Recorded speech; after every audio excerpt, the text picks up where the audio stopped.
Welcome to Wired AF. You're listening to your host, Steph and Brandon. Hopefully you enjoyed last week's episode, which was Atomic Habits, where we spoke about the book and we did a quick little book review on it, which was hopefully well received. Hopefully you guys enjoyed it. The week before. Oh, fuck. What did last week we did taking feedback. Oh my God.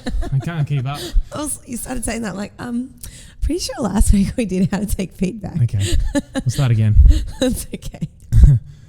Welcome to Wired AF. You're listening to your hosts, Steph and Brandon. Today we're going to be talking about stress. It's something that affects everyone in a multitude of ways, and you might be identified in different ways as well. So just because you're stressed, you may not necessarily realize it because it might manifest as some different symptoms that you might not be aware of.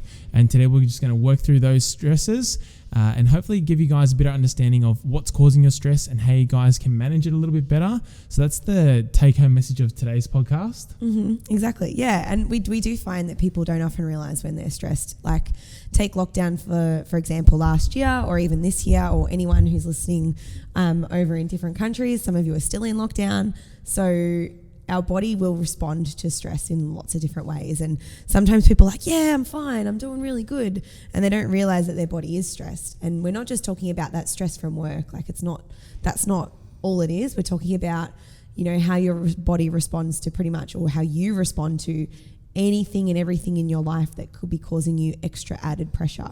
And it's actually like stress is a really normal thing. It's a normal part of our everyday life, but it's how we manage it. And if we let it get out of control, and we have too much of it, then it can become a bit of a problem. And it can also affect our hormones and have changes in our body on a hormonal level as well, which can cause other problems, which we ideally don't want. Exactly. And just going on stress, there are other ways. So stress isn't always a negative thing. So for example, stressing your body in training, technically it's a stress on the body. It's something that doesn't necessarily need or want, but then you get the result of improved muscle mass, improved strength, improved endurance, and that is a stress that you're putting your body into. So these kind of stresses, we're talking about all different things today, and not just the negative ones that you might be thinking of that are like maybe getting unpaid overtime, working long shifts, or not getting a lunch break at work, or having drama at work, or whatever it might be. There's also stresses that you put on your body which can be give you a bit of hardship initially, but they give you a big reward in the long term, and one of those things is exercise. Yeah, exactly. It's more like, I guess what we're saying, when stress gets out of control, and this is when people say, oh, I'm stressed, that's when they have those kind of overwhelming feelings of anxiety and emotional upset, and it's like it gets out of control for them. So it is normal to have stress. Like that's completely normal in everyday life. But yeah, we need to make sure we can recognize when it's becoming too much, and what the signs are as well. So that's important, and that's what we're hoping you can get out of today's podcast. So what are the signs, Steph? Well, there are many, many signs of stress. So there are, I guess, 4 main categories that we can talk about today in terms of what are the signs. So there are psychological signs that you might notice, emotional signs, physical, and also behavioral. So I'll give you just a couple of things that maybe might happen to you. So for example, in the psychological signs, you might find that you have like trouble with your memory. You might have like momentary lapses of concentration. You might feel like you're worrying more. Maybe you're feeling less creative than usual. Easily distracted is another one. Negative thinking and then also depression and anxiety, which most people can sort of relate to the depression and anxiety. But some of the other ones, I guess not everyone would realize might be a sign of stress. And often people don't pick up on those behavior changes, and they might be really subtle, and then it leads to or can compound to something later on. I know particularly in lockdown, the first one especially I found more stressful for me than the second one, because I wasn't as proactive, and I was just thinking about the worst case scenario rather than trying to do everything I could. And I wasn't very creative, and I struggled to come up with ideas, and I struggled to think outside the box, whereas became aware of that when we came back to the gym, and I was like, what the hell? I'm a completely different person now that everything's running smoothly. Yeah. So I just didn't want to go back to that position again. So, the second time around, I was a lot better prepared for it. But you may not notice initially the, lack of creativity or, simple things like that. And everyone's stresses, like Steph mentioned, they're going to be completely different. So what I experience is going to be completely different to what you are going to experience. Yeah, exactly. And then some of the emotional signs of stress. So these ones, again, you may not realize that it's a sign that you're stressed at the moment.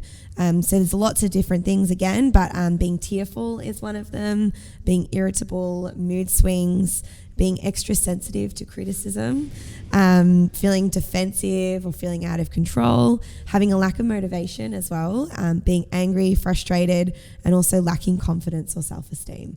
For me, I know that I lack patience when I'm feeling stressed. Like I really can't, I just don't have tolerance to deal with people's moods or issues, and I'm just not as like calm and collected as I normally am. Like I tend to be I think I'm quite calm and collected. I don't know. Are you? Yeah, I think so. Yeah, you're usually pretty good. Yeah, you know me best, so you would know. We're on the podcast, so we're still doing well together. But yeah, so like that's something I know for myself. Like if I'm stressed, like I'll get snappy with people. So I have to like really take a step back and like tell myself, hang on, slow down a second. Why are you behaving this way? Is there something else that needs to change? Yeah, so that's emotional signs. And then we've got physical signs as well. So often people don't realize, again, that they're feeling stressed, but they might have headaches. They might get colds or infections, might get a little bit sick, aches and pains, muscle tension. Also grinding teeth is one. And I actually see that at the osteo clinic quite a lot. People who are stressed tend to grind their teeth more, and sometimes nighttime teeth grinding. So then they get jaw pain because of it. So it's really interesting. You can get allergies. That's because the body's trying to remove the stress. Yeah, exactly. Like it's a way of coping, basically. They can also get panic attacks, nausea, physical tiredness, like just really lethargic, menstrual changes as well, heart problems, and high blood pressure. So there's quite a few physical things you can see. And I remember experiencing a lot of those, not the menstrual changes, but I remember experiencing a lot of those things, like particularly the getting headaches and getting like my jaw was really sore and like even getting like ulcers and stuff, which I would never get. And it's so weird. And I remember that lockdown. That lockdown was so weird, and it was just so stressful in all the negative ways. Yeah. And it was just interesting to see, like, even, you know, how I approached training. The first lockdown, I felt like I trained pretty solid throughout the whole thing, and nothing really bothered me. At that time was my time to switch off, and that was, I guess, relieving a lot of my stress for me. But the second time around, I think I kind of used up all of I needed to build that that resistance up a bit more, and I had no residual energy left over for the second lockdown to go back in straight away after 2 weeks.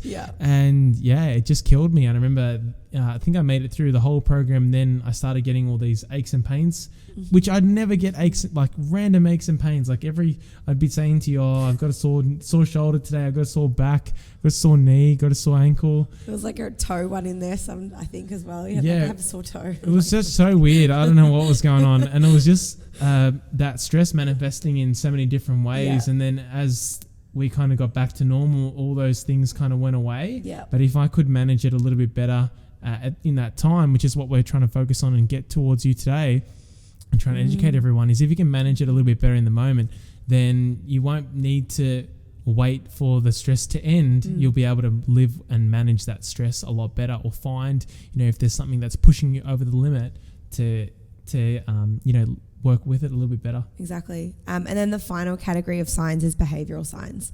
So this one I think is really interesting. So a lot of people might think they have no time for relaxation, no time for activities that they find fun, just saying, I don't have any time for that. I don't have time to relax and sit on the couch. Also increased reliance on alcohol, smoking, caffeine, or high sugar food. So you might often reach for those snacky foods or those foods you have cravings for. Just going back to the no time, do you think that's because people feel overwhelmed? I think so, yeah. I think that's part of it, definitely. Yeah, what do you think?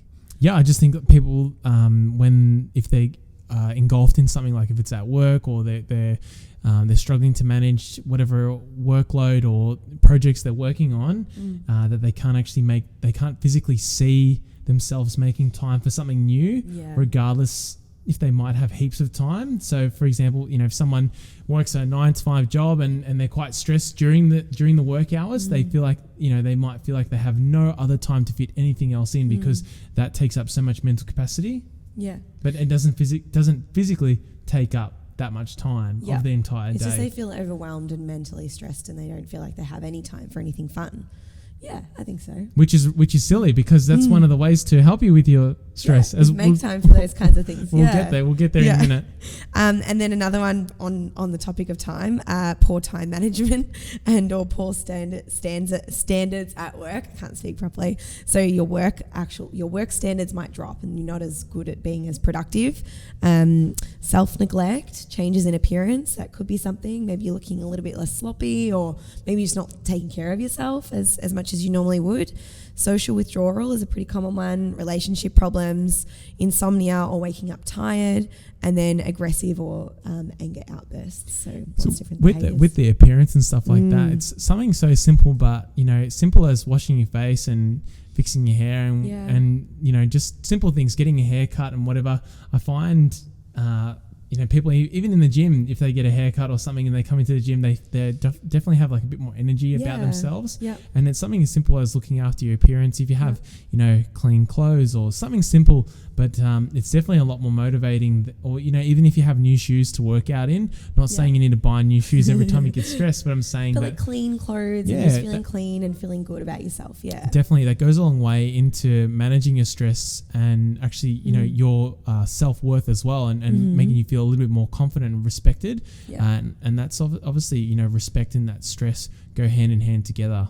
Yeah, well, I mean, how good do you feel when you brush your teeth and you're like, I feel awesome? Yeah. Oh. Like, I feel like that calms me down. 100%. I brushed my teeth before I came here. Come on. That's why I thought of it. Okay. That was all my signs. Yep.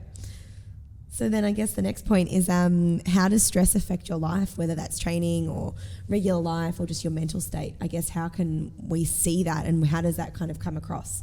As coaches, I guess we can say from the training point of view what we notice. Yeah, definitely. I think I see a lot of the times I see it in my own clients, the performance just drops dramatically. Like there'll be clients that come in and they get really fatigued straight away. So it might not necessarily be their strength that drops dramatically, and that might drop, but I find they'll just, after 2 sets or 1 set of a light or moderate weight, they're just completely dead, and they reach fatigue a lot quicker. So something we spoke about in the sleep podcast, and this probably goes hand in hand and everything's kind of interlinked. If you're quite stressed, you're probably not sleeping to the same extent or sleeping as efficiently as you could be or would normally be, because your mind is preoccupied. So we find that the residual effect of not sleeping well caused by stress is resulting in you feeling really, really lethargic whenever you're training or whenever you're at work. So I find, I see that a lot when, clients are just really, really stressed and they just cannot perform to the same level. So we'll just monitor their training load and just take it really easy. And the best thing to do in those situations is, I try and make everyone here feel, good about themselves, that they're actually coming into the gym and just moving their bodies, rather than being like, far out, last week you did, 80 kilos for 5 reps. Today you can only do 1. You can't even do 1. I won't talk to people like that at all. Yeah. So, we just do what we can and just move. And it can be quite frustrating for, you guys who you're trying to come into the gym or trying to go to Pilates or whatever exercise you do, walking, running, and you might just feel really tired. But the best thing that you can do in that situation is just, move along, do whatever you can. And then hopefully that will, just keep you going with your exercise. Because the worst thing you can do actually is give yourself like, I need a full-on break for 2 weeks from exercising to manage your stress, where actually it's the exercising that's managing your stress. And often after you work out, you probably feel a bit more mental clarity as well. Yeah, it's just managing the load and managing the kind of exercise. So, if you normally go for really long runs, you might find you need to just go for a walk that day. Or if you usually do weight training and you do heavy weights, you might just do some really light weights or even just body weight. So it's about manipulating your exercise to something that does make you feel good and feels more nourishing than something that feels really stressful. Yeah, something that can be quite stressful as well is the compounding effect of the stress that you have from wherever it's coming from, say work, and then your reduced performance in the gym. So that creates your stress because you're training not as good as you could normally be. Yep. So then that makes things significantly worse. So I find with my own training, if I'm struggling in one area and then I go and train and I struggle when I'm training, I'm like, oh my God, everything's falling apart. This is so bad. I suck. And then you have to realize that it's a nice 10, 20 year plan of training anyway, and that to get anywhere with anything, it's going to take a long time. It's not just like you're going to wake up tomorrow and then bang, it's this this awesome achievement that you've just done overnight. There's no we're not training to be overnight successes. No. You don't just squat 200 one day and then 300 next day. It doesn't work like that. It's a 10-year plan, 15-year plan. So you got to look at it like that as well. And so one or two of those sessions that might feel really average, in the big scheme of things, is absolutely nothing. But if you just kept taking days off, in 2 weeks off every month, you're not really progressing at all. So that becomes more of an issue than actually, your bad session that you might have thought you're having. Yeah. And then where I see people with stress is, as an osteopath, people often come in with injuries or pain, and they kind of often think, it's kind of come out of nowhere. And often it's that they're experiencing a lot of stress, whether it's work or home life or increased training load or just pressures from their general life. They're just not feeling like they're coping that well. And often that can manifest in experiencing pain or having less tolerance to injuries or muscle strains or whatever it might be. So often, they'll come in, and teeth grinding was one of them that I find I get. A lot of people get like neck tension and trap tightness through their upper neck and shoulders. People tend to hold a lot of tension there. Even at the base of their skull, they might get headaches, which we can relieve with the muscle relaxation techniques that we do. But they'll often have less tolerance to pain, and they'll experience pain more than what they otherwise would. I find a lot of new parents come in and they have more pain, and they're like, I don't know why. And I'm like, well, you just had a baby. Like, that's got to be a stressful time. They're not sleeping properly. They might probably not looking after themselves as much because they've, got another human to take care of now. So it's, there's all these different things that are going to affect you and make you feel stressed, and how you respond is going to be quite different. And pain is one of them. We have, we might experience it more when we're stressed. So, Dr. Steph, yes, how can we manage our stress more efficiently, and what are some of the strategies that you implement with your clients? Yeah, so there's a few kind of things that I like to talk about with people. So I guess the first thing you need to do is recognize what the actual stressor is, like what caused you to feel the stress. Was it work? Was it family life? Was it training? Was it a relationship maybe? What is it that's actually making you feel this way? And this can be quite a deep question. Yeah. So it's not something that you're like, actually it was I couldn't find my keys for 20 minutes. No, it can be something that's quite deep and quite personal, and it's not something that you're immediately going to find the answer to. So although it's step one, a lot of the strategies that you implement will probably help you anyway, but it is always important to know where that is coming from. Yeah, and then the next thing would be, if you can, try and reduce the stressor, which isn't always possible, but I guess you just try and reduce the effects of it if you can. And then going on from that, if you can't reduce the stressor, what's causing you to feel stress, you might have to just reflect and be aware of what's happening. And sometimes that can be empowering in itself, thinking about why it's causing you stress, how you might need to modify things in your life to make it feel like it's not as stressful. Are there other areas, like you spoke about, the compounding effect? Maybe it's not just one thing, maybe it's multiple, and if you change one, then the other one will feel better. So kind of reflecting on that is really important, and giving it a bit of a thought process there. And then developing strategies that you can use to respond to the stress. So this is where we talk about self-care strategies and things that you can do for yourself to look after yourself, and to basically put into practice when you're feeling like you're stressed, to try and reduce that stress. So that's something that can be really helpful, as well as reframing your behavior. So basically, if you can reframe your behavior to preempt the stressor before it happens, like for example, some people get really stressed around eating certain foods. So sometimes, they might think that, if I eat carbs or pasta, it freaks me out. It's really bad for me. I can't have it. I've definitely experienced this as well. You stress out about it. But if you can sort of reframe thinking, okay, well, why do I feel stressed about this? Are there other reasons that I'm feeling stressed about eating this particular food? What can I then put into place to feel better about eating that food? What's the best environment to eat it in, or whatever it might be. So just rethinking things, and you do have to do a bit of reflection and look a little bit more deeply into things to try and find the way forward, I guess, if that makes sense. Yeah, excellent. Hopefully that starts you guys off with a nice step process of how to identify things that are actually happening. Yeah. Some things that we find that just kind of overlap and are general good rules that people should be implementing into their lives. So often, as Steph mentioned, one of the things people will do is if they're quite stressed, their diet might just drop in quality. And if you can focus on your diet or put some energy in towards that, then you're probably going to feel a lot better about yourself because of the foods that you're eating, and they might be quite satiating. They might give you a bit more energy, and it might be enjoyable to cook. It might be enjoyable to prepare that meal yourself, and it might just give you that, different perspective. And it just might be a great way to start. The other thing is exercise. Yeah. So obviously, we run the gym here, and Steph's Pilates instructor. She does clinical Pilates as well.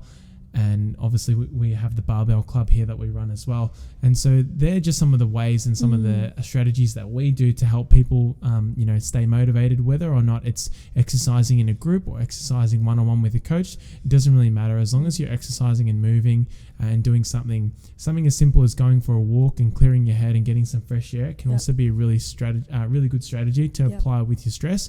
Not saying that whenever things get stressful, you just walk out the door and start exercising. We're saying that these things can be used to help you, they'll release those endorphins that will help you feel a little bit more positive as well about situations that you're in. And these are strategies that you can use. Another thing is your social environment and using your networks. So there's plenty of non-for-profit and non-for-profit groups and non-for-profit foundations and organizations. One of the ones that we're connected to and we know is Cars for Hope, and they're a car community that promotes the awareness of self-harm and suicide, especially in the car enthusiast community, or anyone who's quite stressed and needs someone to turn to. They're a group that people can go to, and there's plenty of organizations like that out there that are trying to promote awareness for mental health and stuff like that. So using your environment to your advantage, if you have a partner or you're in a relationship, that can be someone who can be really good to turn to. Often your friends, and it's obviously been documented 1,000 times how you're more likely to turn to your friends than your family, and so that might be a great place to start as well. So there's so many things you can do to help manage your stress, and often just talking about things can help you digest and understand your ideas a lot better. I probably do it a little bit too much, but I talk a lot to Steph, and I probably break her balls a little bit too much, but I like talking to everyone about any kind of topic I might be thinking of, and it helps me brainstorm and helps me come up with new ideas, and that can help me feel like a little bit more in control and less overwhelmed with the ideas that I have. It kind of like combs my ideas out, and someone says to me, we can get a debate into something, and that will help me, work out whether or not that's a silly idea or whether or not I should pursue more of that path. Yeah. So these are all self-care strategies, which exactly right. Like you said, you do have to, find a support network, and if you can, talk to someone is really beneficial. But there's always someone to talk to. Yeah, there is always someone to talk to. You just have to ask for it. Ask for help if you need. Sleeping is important, eating healthy is important, exercising is important. But then, there's other things as well, like coming up with coping strategies. It might be, like you said, going for a walk. It could be listening to music, having a bath. Maybe it's just like doing your nails or something, if you like doing your nails. Being kind to yourself and actually forgiving yourself, and just having those kind of thought processes as well can help you. And something that I think is really important, which it can be really difficult to do, is to set boundaries and to say no to things. So, for example, you don't have to say yes to every single thing all the time. If someone asks you to cover a shift at work, well, you can say no to that. If someone wants to catch up with you on the weekend, but you've already got a lot of things on, like, you can say no and just do it another time. Can you call them instead if you need to talk to them about something? But setting boundaries is going to be really important. I think especially at work is really, really important. But just so that you can get the best out of yourself and look after yourself, because in your own life, you're the number one person in your own life. If you're not looking after yourself, how can you provide care to other people, and how can you be support and a support network for other people if you can't be your best version of yourself? So really thinking about those things. Some people like yoga, meditation, journaling is a really popular one. Even just like getting outside in nature, or having a sacred space that's your own space, setting up your bedroom maybe in a way that's really comfortable for you and really relaxing. So there's lots of different things, that you can do. You could go to your doctor if you need to. You can go on the web chats. Like, there's so many different ways that you can sort of reach out and talk to people and try and find ways to reduce your stress. These are just some ideas, I guess. Exactly. And then that leads us to distractions and stuff like that. That can be, negative impacts on your stress as well. So the biggest one that we see is people spending too much time on their phones and stuff like this. So although you're probably listening to this podcast on your phone, which is kind of counterintuitive to the message I'm trying to send you, but you can definitely see, I have the screen time app and I have a lot of screen time limits on a lot of my apps because I genuinely probably spend too much time on Instagram, too much time on Facebook like everybody else.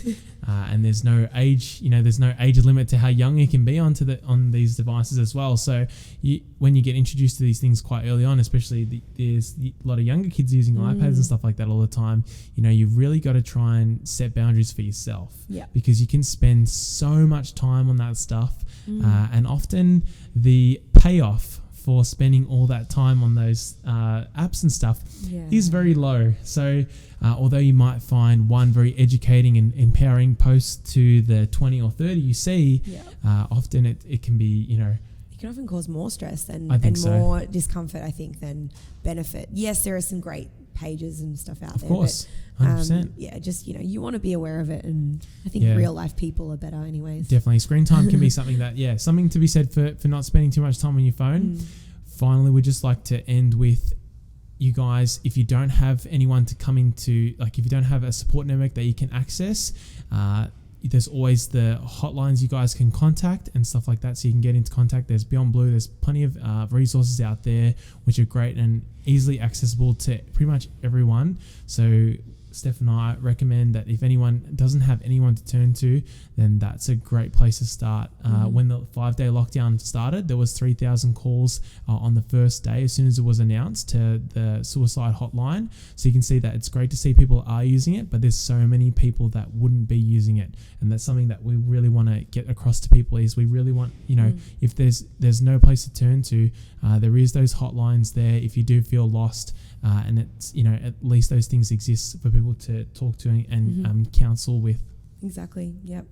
Hopefully you guys enjoyed today's episode. Yep.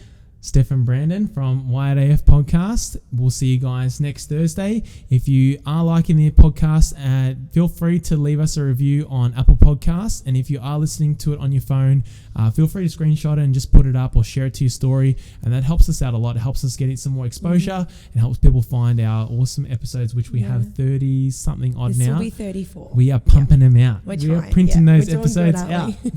All right. Thanks, guys. See ya.